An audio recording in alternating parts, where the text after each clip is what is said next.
Hey everybody, thanks for joining. I'm Travis Durek with Peplink, and today we've got a special guest, Michael Maitland from Frontier. And really, this is a brand new kickoff for a brand new series. This is our Pep Talk series, and this is a sales-focused effort. We want to help you folks simplify selling Peplink. And so this is going to be the very first of the series again, and today we're going to focus on the surveillance market. So selling Peplink into the surveillance market. And again, we've got Michael Maitland. Mike, I apologize. I don't know your title, but I know you lead the sales team at Frontier. So I'm going to let you introduce yourself and actually tell me your title too. Well, thanks, Travis. It's exciting to be on here. I've worked with within the Peplink ecosystem for 14 plus years now. At FrontierUS, I handle our channel sales team and business, really working along the Peplink ecosystem with our partners. I had a lot of experience talking with partners and their customers on applications, and one reason we really thought it was important to bring this webinar to existence is a lot of focus is always on the technical side. Peplink does so many great things in their features or products and in the solutions they provide, but sometimes it's over people's head. How do you get into selling Peplink easier? How do you make it more efficient, or how are you more confident when you're just starting? And so really, that's why we brought this webinar to fruition, is how do we give the sales members on the street confidence to go talk about challenges and solutions within Peplink that their customers may be facing, and really start and get into that ecosystem, make it easy. Over time, you learn the benefits of the technology, the robust portfolio, and all the great things we have to offer additionally. But let's get started and make it easy to start and build confidence along the way. So looking forward to this webinar, looking forward to the webinars in the future in regards to new verticals and applications. So people, please bring your suggestions on where we should focus for the next webinars. And if you'd like to join us, let us know that as well. We'd love to have guests as we proceed with future webinars. So thanks, great to be here. Let's get started. Awesome. Yeah, I think you highlighted one thing that's really important is just, Peplink's got great technology and we've got all these different products, and that is really applicable to so many different applications and use cases. And when you're selling to these customers, that can be really challenging and intimidating even because, when you're coming in there, you're not the expert in surveillance or medical facilities or all these different locations necessarily. But again, Peplink has a story that's going to really, I think, resonate with people in each of those situations. So we're going to try and boil that down and just give you pieces of information that you can take out in the field and, again, feel more confident, like you said, Mike, when you're coming into these different situations. Exactly.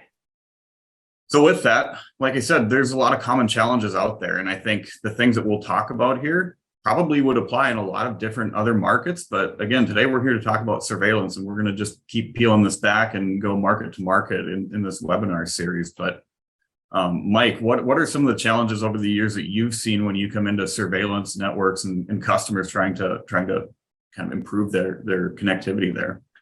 Yeah, we see a lot of challenges and things we talk with partners and their customers about, but kind of boils down into 4 areas, to cover most of them. And that's in regards to environmental. What are your power availability? What's the temperature? What's the ruggedness of the device you need? Where is that going to be deployed? Moving into newer technologies, bandwidth requirements are more and more important every single day. High definition and different things that are requirements for live streaming and things. So, making sure you have the right bandwidth all the time is important. Security, probably goes along with every market and vertical, but it's always important, and we have you covered there. Along with scaling and being able to scale deployments and the management side of things. How do you handle these devices and the routers you have out there to help with this? So those are 4 of the main challenges, and we'll kind of dig into those more as we go through the different slides here.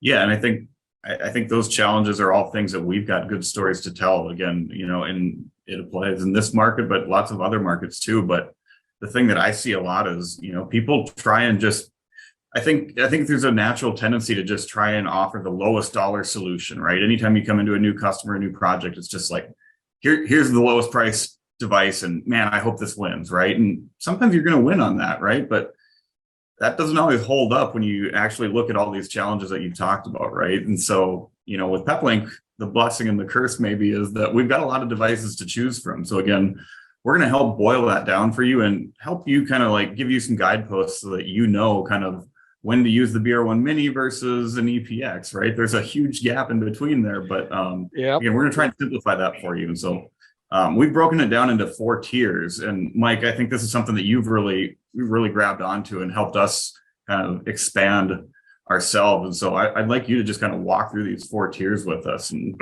help explain. And this kind of goes down to being able to, first what Travis just said on the cost of the product, right? You're selling yourself short if you're putting the wrong product into an application. You're going to have a lot more work on the back end, not the front end, if you're sizing these applications wrong. And this goes to really having a large portfolio and a large solution offering from Peplink. And we came up with these 4 different levels of connectivity, really just to be able to help you identify the applications that and the solutions or challenges that your customers are trying to solve for, and being able to put it into kind of one of 4 buckets that help you kind of piece together or imagine what devices and what solutions go along with each and every one of those kind of buckets. And what we came up with here is 4 levels of connectivity. We have first at the bottom wireless connectivity, and we'll dig into each and every one more here as we roll. But wireless connectivity, basically just using cellular connectivity as your solution or your backhaul. Better connectivity, this is where you're going into and starting the multi-WAN type of solution, whether it's wired connection, cellular. You may have more devices on the local LAN side, so you want some more ports, more accessibility, those type of things. But and then as you go up, it's essential. This is where bandwidth is really a concern. Always on connectivity for high definition or live streaming or live viewing, and then mission critical. It kind of builds on top of that essential piece. It's a multi-WAN solution with cellular, satellites, all these different types of inputs.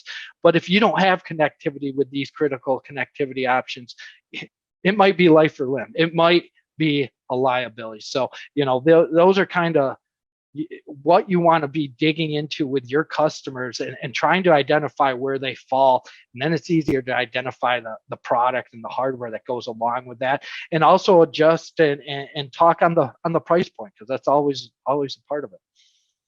Yeah, I think as we move from the bottom to the top, the requirements, the technical requirements go up and up and up, right? The challenge is greater, and the cost and the budget is going to need to go up and up on that scale too. And so I think this can help, kind of on the front end, like you said, map that customer to what their needs are and what their applications are. And I think that'll make it a lot easier to then step through the conversation of what device is right and why that is the right device for them. And so we're going to just dive into each of these individually and help kind of peel that back a little bit so you can understand how to identify these customers and requirements. And so the first one is just the wireless connectivity. And I think, Mike, you can probably talk about this more than I can, but they just want it to be connected and they don't want it to go down. They don't want to have to reboot the router and things like that, right? People try and use these MiFis and these hotspots, and that's just not a reliable device for 24/7. And so it's just going beyond that, I think, in most cases. But more specifically, what have you seen folks out there doing in this type of requirement? Yeah, really, what we see here is a lot of vehicle and type of applications or home office. This is where, you have local storage of the video and the content, so that you're not always having to access from a live stream or always on connectivity. So you want management to these devices, you want accessibility when you need it, but you're really not needing to to have always on access to the actual footage, right? You're not live streaming, it's not high def, but it's being stored locally. So prime example is a police vehicle, right? A lot of times they have the local storage there. When they get to the headquarters, they're offloading that video into their network, right? Where they have more accessibility to it. But during that time when they're on the road, you can access that. You can manage it. You can make changes. But it also is touching on the health of that camera and making sure it's live. There's a heartbeat, right? But you just don't need that consistent access that some of the other levels need. Yeah, I like that heartbeat, right? Because it's, they need to know that the system's working. They need to know that it's functioning. If there is a problem, they need to get those alerts back. And so it's that sanity check in my mind is, the wireless connectivity. If the vehicle's on, the system needs to be on and it needs to work every time. But exactly. Yeah, the actual day-to-day usage isn't going to be that heavy in these cases. And yeah, it could be a vehicle. It could be a gate at a front entrance of a facility. It could be a lot of different scenarios, right? It's not necessarily mobile or fixed. I think that reliable, just essential wireless connectivity is common in a lot of different scenarios. Exactly. So as we move up, there's better, right? And well, what's better? To me, this is just, making that seamless. You go from that, it needs to just be always on, but maybe in this case, you've got a coverage gap, right? Maybe your primary carrier doesn't cover this stretch of highway that you need to make sure you've still got those heartbeats, or maybe you are doing a little bit more live viewing or something like that. And again, this may not be necessarily mobile. It may be fixed locations too, but Mike, what do you see out there in terms of like needing better connectivity than that just basic wireless? Yeah, a lot of times too this is when we start incorporating multiple connection options, whether that's a wired WAN failing over seamlessly to a cellular connection, whether it's two cellulars, like you say, if you're on the road and you have dead spots and different things, or you bring in a satellite option or something more along that lines. But also you may have more local devices that you're handling, so it may be more of a router and switch combo type of thing where you're having more access controls or just different devices you need access to, right? And so that it's really, like you said, I may start having some wanting to view in a live instance as well. Might not need the definition of some of the higher levels of criticality or connectivity, but you're just starting to really need that seamlessness and that that accessibility. Yeah, I think that makes sense. Again, it's that always on, but it's protecting against that what if your primary connection just isn't there or isn't quite good enough in day-to-day use, then yeah, you need better, right? You need better, and we can't make bandwidth magically appear, and so better often requires that second connection, and so that's really what these devices, I think, enable. So if we step up one more level, now we're getting into essential, and essential, this is where things start getting serious, right? Like all of these other applications are of course important, but in this case, that technical requirement I think has jumped up a lot, whether that's bandwidth or the reliability aspect. Again, there's just a lot more devices here, it looks like, I think. And, who do you see having these types of needs? Well, first, these are the type of levels that really now start playing into Peplink's capabilities, their portfolio, their larger devices. Also, there's some of their software capabilities and different things, right? This is where you have multiple cameras being powered by a device locally. This is where you need high definition streaming always available from anywhere. Some applications, maybe utilities, where you have higher value assets. Again, multiple cameras, but also live events, big construction sites. That's where we're seeing these type of solutions being done, right? And now we are stepping up into the higher end devices. The BR2 is a great dual 5G solution, right? It's ruggedized. It's got high temperature ratings and different range and everything, but 2 active 5G, you can have high definition viewing from this anytime, anywhere. Now, the one difference is if you have a blip or something, you may be able to live with that, right? But you really want it always on. That's where we're seeing real success here. And some of Peplink's solutions, this is where we really outshine the competition. We have a product and offering that fits this, right? If you have some power requirements or power is hard to get to, the dome is weatherproof, but it also has PoE in and out, right? Where you are able to power that camera as well, and then hand off to Ethernet, so your brains or your operations can be a long ways away as well. So this is really where Peplink shines, but we're able to handle the lower levels as well.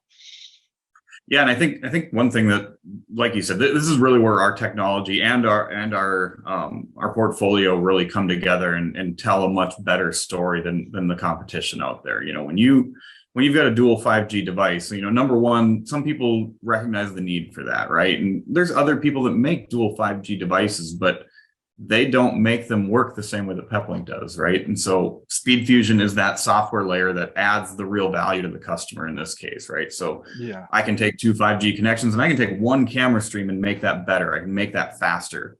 With anybody else, I'm going to take that camera stream and it's going to go out 5G connection number 1, or it's going to go out 5G connection number 2. And it's going to live and die on that connection. And so we do it better. We do it differently. And it's not the same as somebody else's dual 5G. And so it's the devices and the technology that really, I think, tell the story here.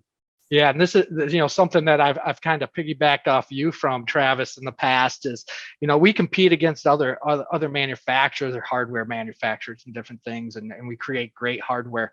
But really, truly, deep down, Peplink is a software company, and we differentiate ourselves with the capabilities the software provides from these high-end or different types of devices. The session persistence, the bonding, the WAN smoothing, different things that separate us, others aren't doing, right? Yeah. And it's really crazy, and we'll dig into that more too. So. Yeah, it's good because you don't have to get super technical, right? You can just talk about how that impacts what they want to do, right? You can ask them, hey, you can get a dual 5G device from somebody else, but what happens when your carrier 1 goes down? What happens to that camera feed, right? You don't have to talk about all these technical details. You can say, hey, this camera might be using this connection and it's going to go down, and then maybe it might fail over and come back up 2 minutes later on that connection, but then now all your connections are on that one. And so it's easy to talk about it from, I think, their perspective instead of, our technology is awesome and these are the details of it, right? It's about what it does for them. Yeah, get them thinking about the experiences they've had in the past and the pains that's come from those, right? And then you can talk on kind of how Peplink solves for that to alleviate. So it's draw on their experience for sure. Yeah.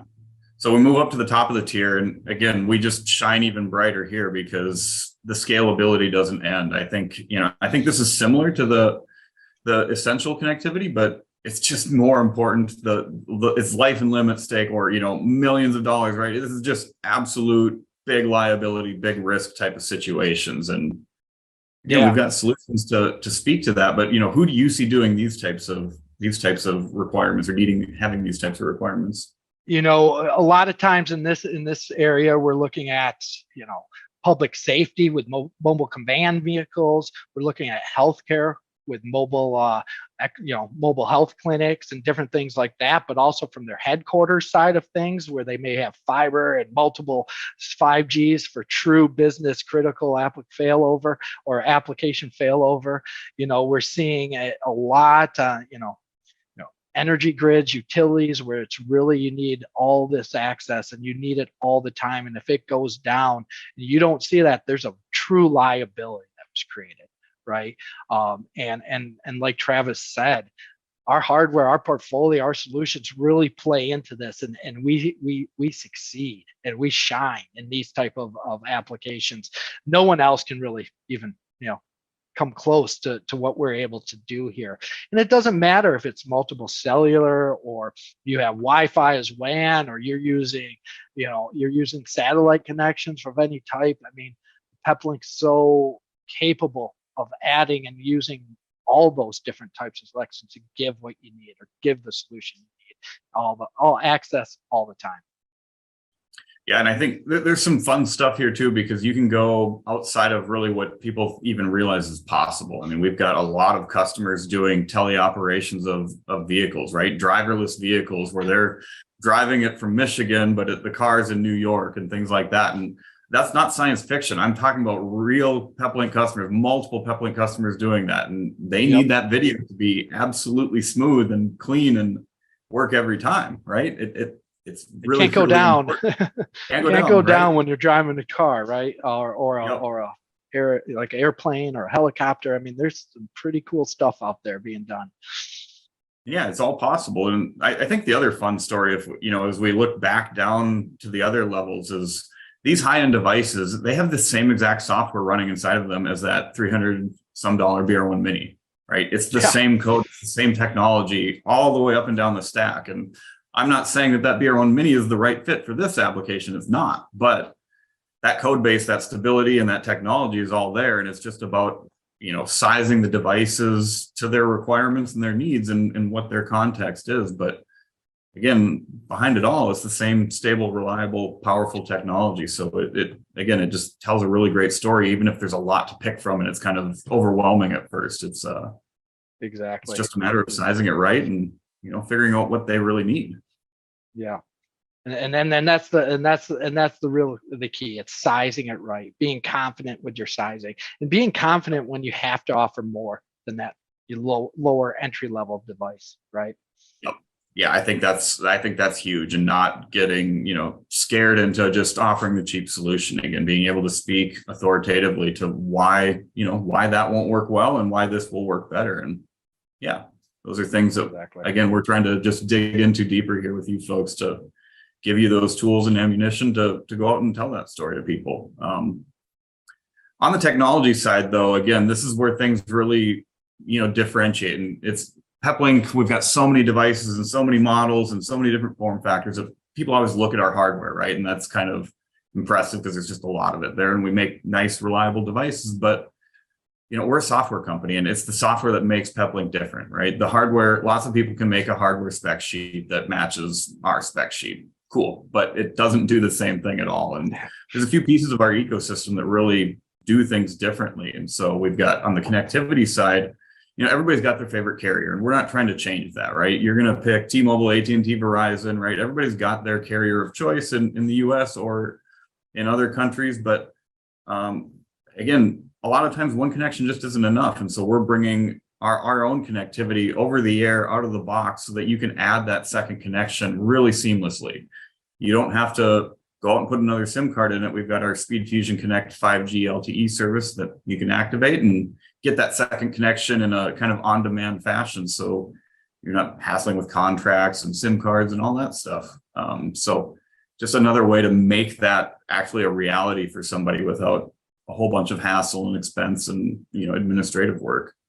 It makes it easy. I mean, Peplink's made it easy to have failover, to have a tertiary failover, even to your main failover, right? And something that's always available at any time, like you mentioned.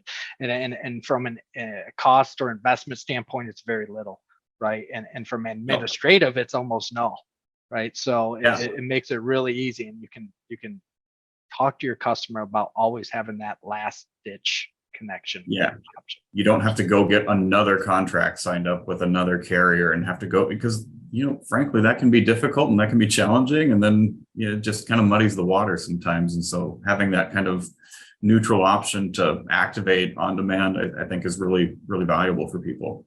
Exactly.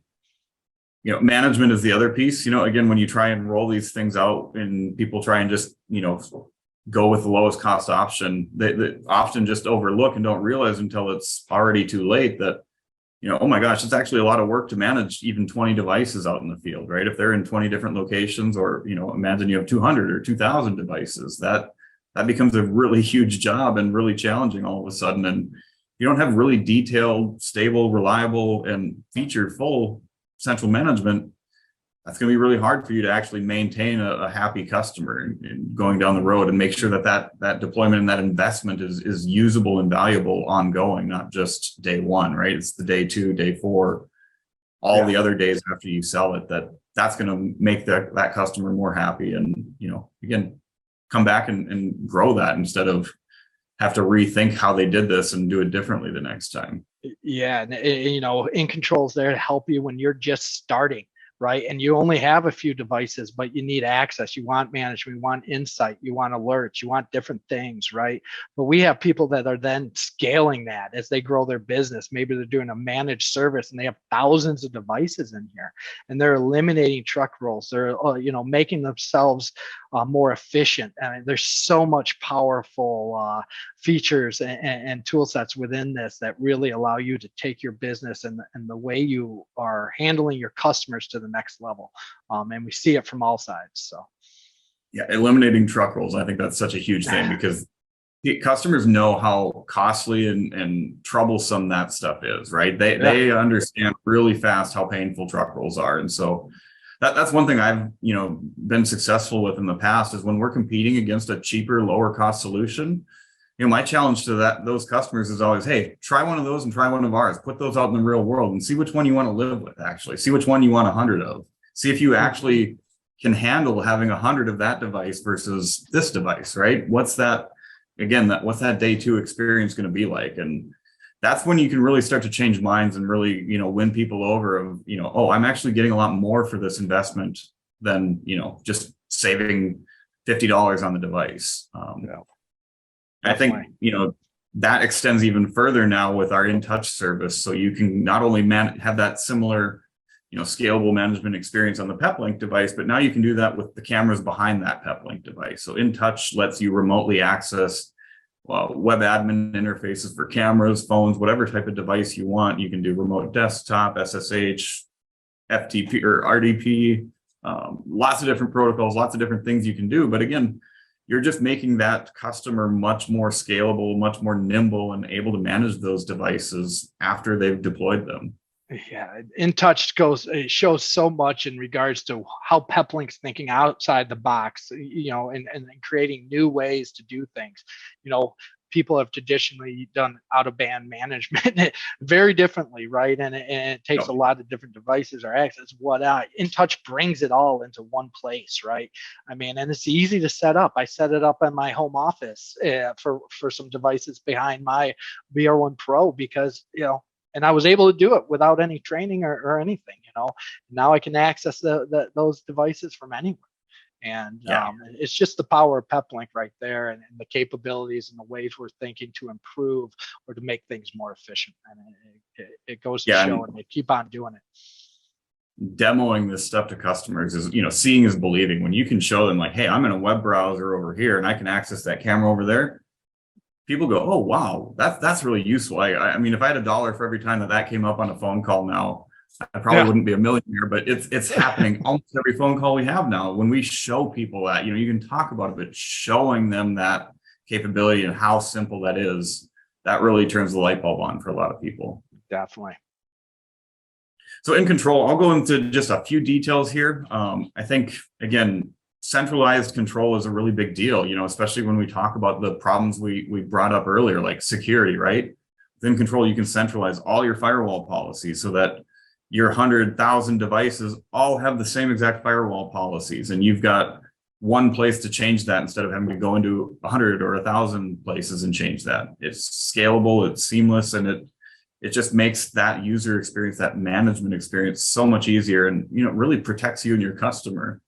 The other thing is we can do the management differently than our competition by letting you run it privately. Sometimes customers are really security sensitive and they don't want to run this in the cloud, right? They're on a private network with a carrier that doesn't touch the internet on purpose, right? They're trying to stay away from the internet because they don't want that security risk. And so you can run this full featured management experience inside of those private networks without losing any functionality. You can still have that InTouch experience too with the private deployment option. Yeah. We call that our In Control virtual appliance. So that's a huge selling point. A huge selling point too that people should be aware of. Maybe not everyone is.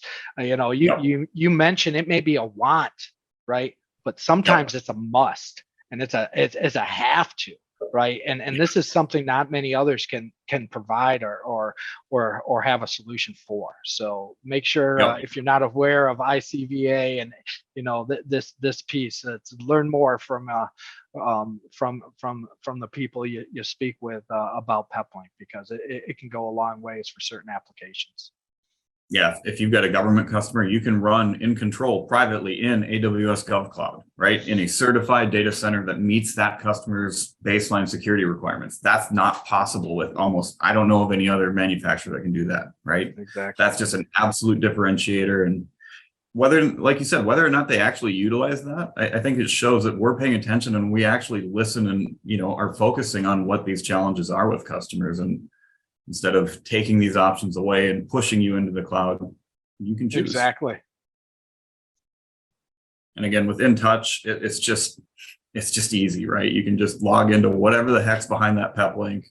Don't have to think about where it is, I don't have to set up any VPNs. I don't have to do anything except for point, click, and it's in my web browser, right? Much, much easier. And it's a huge problem for people. They're building, like you said, they're building out of band management networks. They're adding software packages. They're running PCs inside of the vehicles to do these things. They're doing all kinds of stuff. And not only do we enable this capability, it's just included. If you have a care plan, this is included. You don't have to buy this extra. Nobody has to think about it. It's just there. And it's something most vendors don't have, and others are taking it away and depreciating this functionality. Even again, they're not paying attention to the needs of their customers, and Peplink absolutely is. So the last technology piece we'll talk about again is our SpeedFusion Connect 5G LTE service. So this is an eSIM based service, and so it's over the air. It kind of feels like magic when you actually deploy this. You can plug a router into the wall and screw some antennas on and go push some buttons on a website, and boom, your device comes online. That's pretty cool. But again, not everybody's going to need that or want that. Everybody's kind of got their favorite carrier, and you're going to have a good deal often on data with that carrier, right? Nobody's going to be able to beat the price of buying data from a carrier reseller or the carrier directly. And so that's not what we're trying to do here. Again, we're trying to add that convenience factor. So whether it's something you use strategically as your backup connection, or maybe more just day to day, like, oh my gosh, this unit's offline and I need to troubleshoot it. Okay, I'm going to activate that eSIM and see if it's my SIM card that's not working, right? You've got different ways that you can use this, but again, it's there and it's available, and you can use it whenever you want, and you don't have to use it either. But yeah, exactly. It's a unique offering that, again, nobody else is really providing. Yeah, and your point is it's just accessible with a couple pushes of a button, right? It's really easy, and you've just created more redundancy across your connections with this as a last layer, and it works well. It's like you say, it's pretty much like magic, but takes the pain, takes the headache away, and it makes you feel better and safer when having it as an option, even if it's not, enabled to start. You can always enable it. So. Yeah, if you're monitoring a pipeline that's 1,000 miles away and that unit goes offline, well, you can see if it's just the SIM card, right? You can activate that eSIM and you don't have to send anybody out there or do anything. Did it come back online? Yes. Okay, then that was my issue, didn't it? Well, maybe there is a power issue and maybe I do need to send somebody out there, but now you've got more tools that you can use without getting out of bed, frankly. You can just look at it on the website and see what else might be going on. Yeah, exactly. So I think that covers most of the content for today, but the content on the webinar, content doesn't end on the webinar. Our team, again, we listen to you folks. We know that we've got gaps to fill in our training, and we're working like crazy to do that. And so we're creating vertical industry specific content to help you guys speak to these customers, speak to their needs, and really speak to the things that they want to understand. Mike, I know this is something you folks have asked for forever from your sales team. It was just, we need more tools and more resources out there. Yeah, make it more accessible to the network, right, and to the channel. And Peplink's done a heck of a good job in creating these materials. A lot comes from feedback from the partners, from their customers. So please provide it, whether it's in the forum or to your distributor directly that can feed that into Peplink. But they're working hard to create the materials to enable you and your sales team to go out, be more confident, understand what problems we're solving, what devices are going to be used, and how to sell that, right? And that's the key. We need to arm you with that confidence and those capabilities and that information to be able to do that. And they're adding a lot of great content on other verticals. And again, please share your ideas. If something's missing, if you need something, that's how Peplink kind of creates new products, but also new materials and new marketing pieces. It's by what the partners in the channel need. So please share your thoughts. Yeah, and again, if maybe you've been in some of these resources before, but we're updating this really rapidly. So just in the last couple of days and weeks, we have put a whole bunch of new content in here. So again, if you've looked at it before, dive back in there and keep looking, and give us that feedback, because we're still making more. We're not done. Exactly. We'll keep making more. Yeah. And we're not done with the webinar series either. Again, this is the first one, and we're going to dive into a bunch more verticals, a bunch more use cases. And so, speak up, tell us what you want to hear about. And if you want to speak, tell your story, speak up as well. And, worst case, submit a case study, right? We would love to feature different customers, case studies, applications, and go, dive into those deep as well. And so, feel free to reach out to marketing at Peplink and share your thoughts there. That really covers all the content we had for today, but there's questions out there. And so we're going to stay on here past time, and we'll take some of the questions live. And so feel free to put those in the Q&A or the chat. And Travis, we got a few questions so far. So first one, where can I learn more about ICVA? Oh, that's a good question. I'm going to go look on my web browser and get a link for that, because it's definitely on our website, and I will get a link ready for everybody. Yeah, and there's good materials and good information. Travis will fill that in, but also work with your distributors, guys, and they can fill you in on these platforms and these technologies, these services, and help you along the lines. And if something they can't ask, we'll get right to Peplink for it. So just reach out and ask. ICVA is a true differentiator that not always needed, but when it is, it will help you win the job. So we'll add that link in here. Another question: what's the difference between In Control and In Touch?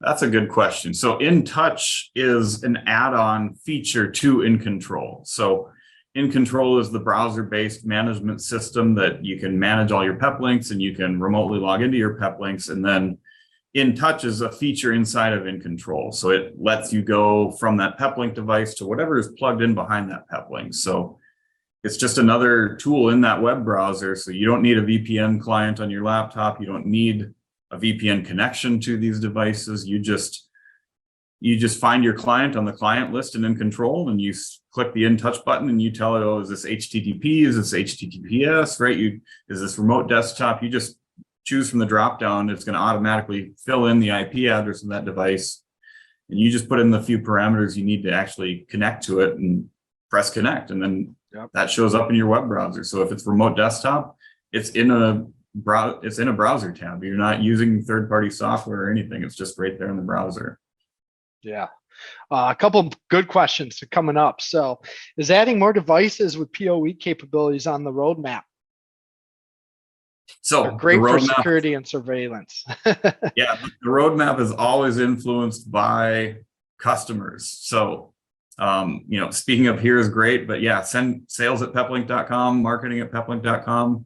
Let us know what the requirements are. What, is it 8023AT? Is it 8023AF?